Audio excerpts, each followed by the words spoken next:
Buenos días, soy el hermano Marco Antonio y esto es Unos Minutos con Dios. En el libro de Proverbios, en el capítulo 18, el versículo 21 nos dice la palabra del Señor: la muerte y la vida están en el poder de la lengua. El que la ama comerá de sus frutos. Hay cosas que pasan en la vida que parecen no tener mucho significado, pero conocemos el caso muy particular de una persona que su padre siempre lo consideraba demasiado y le decía pobrecito.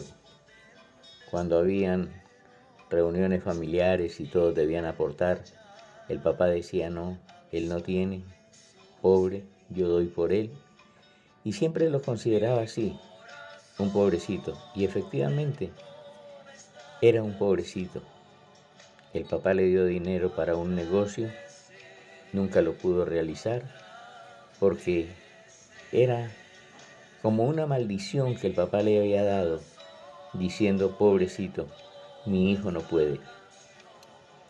Antes de este señor morir, una de sus hijas le dijo: papá, ya no le diga más a mi hermano pobrecito, porque eso lo tiene arruinado, lo tiene en la pobreza.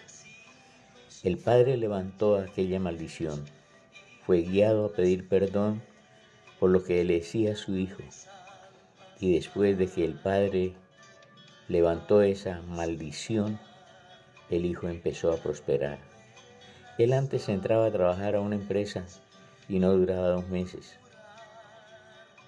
Y siempre estaba sin dinero, colgado con el arriendo, con distintas cosas. Pero después de eso, el hombre empezó a prosperar cuando su papá levantó esa maldición. Y él, hoy en día, es un hombre de bien, con una capacidad económica, con una estabilidad laboral. Parece mentira, pero no estaremos nosotros atando a nuestros hijos a situaciones a las que quizá, sin darnos cuenta, hemos llegado nosotros. Cuando la Biblia nos dice que la muerte y la vida están en el poder de la lengua, es porque así es, porque tenemos el deber de bendecir a nuestros hijos. Por eso el Señor nos motivó diciendo: bendigáis y no maldigáis.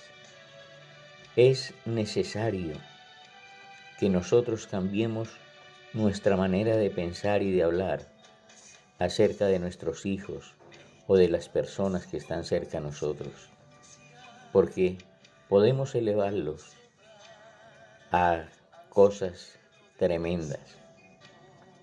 Cuando Albert Heinz oyó o de la escuela le mandaron una carta a su mamá y decían que él no era apto para estudiar en esa escuela porque era un niño como retardado, como que no podía captar nada. Pero el niño llevó la carta a su mamá y la mamá él lo abrazó y le dijo: hijo, lo felicito. En la carta me dicen que no puede estudiar usted más en esa escuela porque no tienen la capacidad para enseñarle a usted en la manera en que usted debe aprender. Y lo llevó a otra escuela y llegamos a saber la clase de genio que fue este hombre, que dejó sorprendido al mundo con muchos de sus inventos.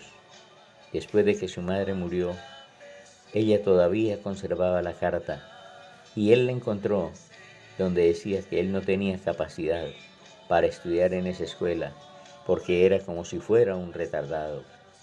Pero la mamá cambió todo eso, lo cambió diciéndole que él era muy inteligente y que por eso allí no lo podían tener.